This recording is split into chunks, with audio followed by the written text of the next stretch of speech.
Chapter 14. Bark Gertrude Theismann. April, 1886. In sultry late spring, Timothy was rowing Charlie Bottle's boat, laden with the grass they'd cut on Thatch Cay, which wasn't really a cay at all. Fresh water was beneath its soil. The grass was for Charlie's livestock. A sheen of sweat coated Timothy's supple body, making it look oiled. As he pulled the oars, his arms and belly muscles flowed like warm molasses. He'd filled out since the Yamaha had added 2 inches in height. He said, "Almost 2 years I have tried.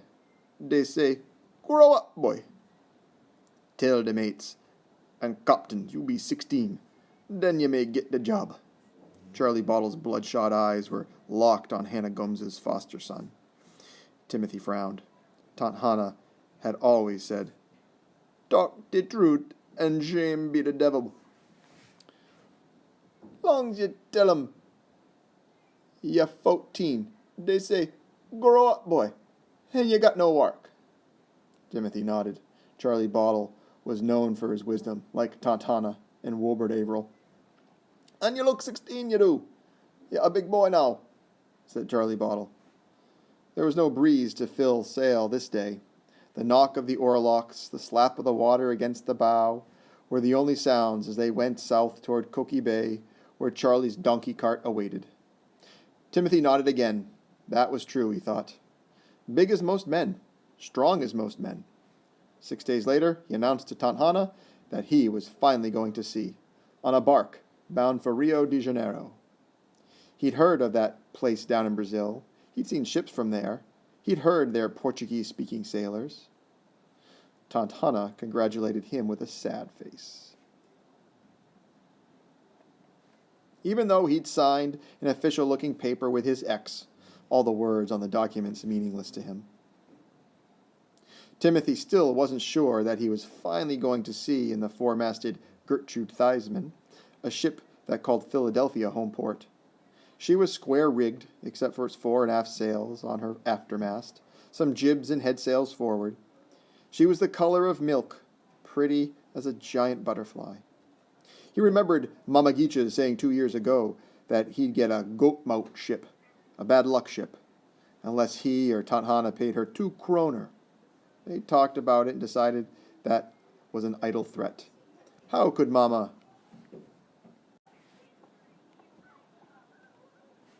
Geeches know one ship from another? Which was a bad-luck ship or a good-luck ship? Mama Geeches had gone too far that time, but he thought about her as he signed his X. Because of what had happened with the Yamaha, Timothy didn't actually believe he was going out in the Gertrude Theismann until Luther Oystein, the boatswain, boss of the deck, issued him a blanket and the cook handed over a tin plate, fork, and knife.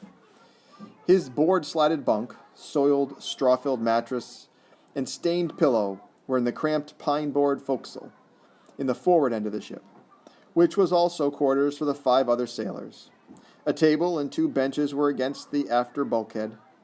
The room smelled of sweat, but compared to back a wall, it was rich man living. After the forecastle was the galley, with a sliding panel, the pie-hole, for food to be passed through. The food was good beyond belief. Timothy had helped load it. But the first words that the boatswain said to Timothy were harsh. "You jump when I tell you to jump, negro boy. You green as sour sop. And watch you step on the deck lest you die out there." He was slim, thin-nosed Bajan from Barbados Island, in the windwards above Trinidad and Tobago, with a few cups of Bucra blood in him. His skin was more brown than black. He wore a sheathed knife at his right hip. "Yes, sirrah," Timothy replied, standing stiffly, already frightened of Luther Oystein.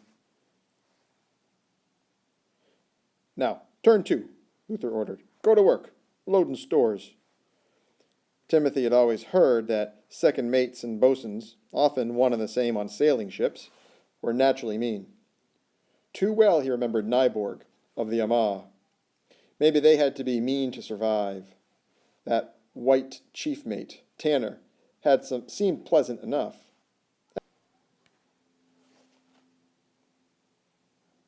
When the Bahan moved off, Horace Simpson, the oldest of the 4 Negro sailors, suggested, "Do as he tell ya."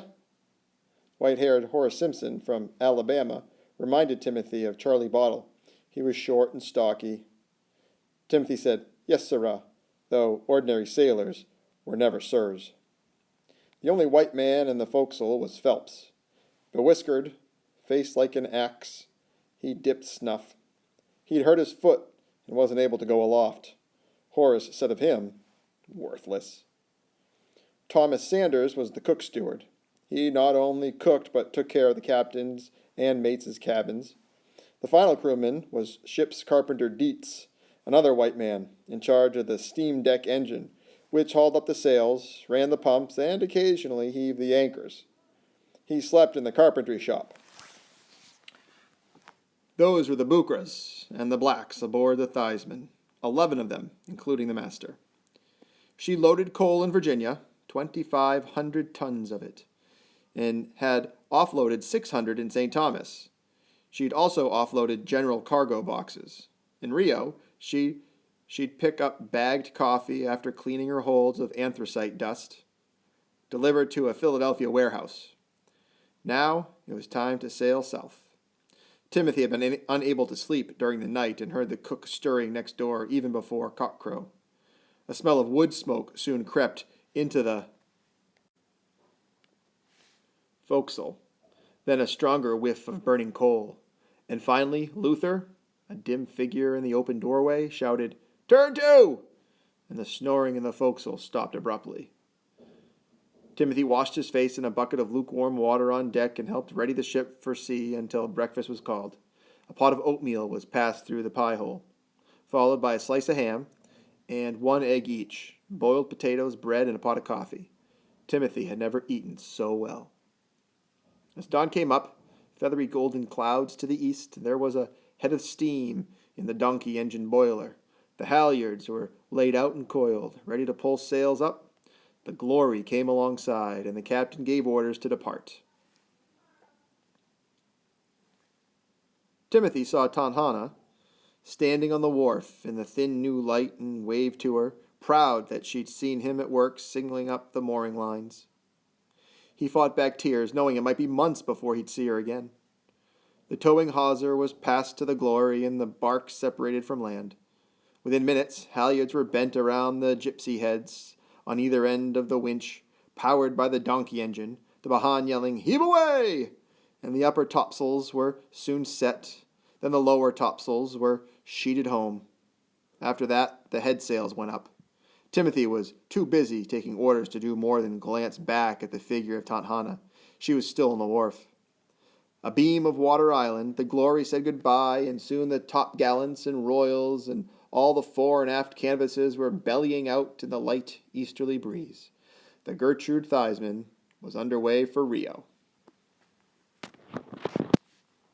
Her master, Captain Donald Roberts of Maine, wrote in his journal, which was kept separate from the terse official log.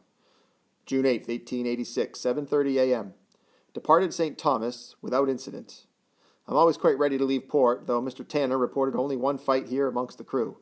The usual reason, demon rum. While in port, I added a West Indian apprentice seaman to replace the boy who fell out of the mizzen cross trees, 160 feet above deck. He landed like a bag of beans, and I buried him sewed in canvas off Florida, as noted in the log. This new apprentice is named Timothy. He said he would work from St. Thomas to Rio and back for the price of a pair of shoes, a bargain I could not pass up.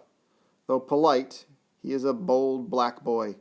When I called him Tim, he said, "Sirrah Captain, I have but one name. 'Tis Timothy." I almost bashed his mouth, but then laughed inwardly.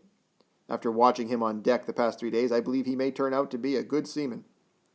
He knows what happened to the last boy and will likely be careful aloft. For obvious reasons, I did not tell him we won't be returning to Philadelphia via St. Thomas. I will take on additional stores and make the run from Rio to the Delaware Capes in one long voyage, God willing. Unless my schedule is changed, this vessel will proceed to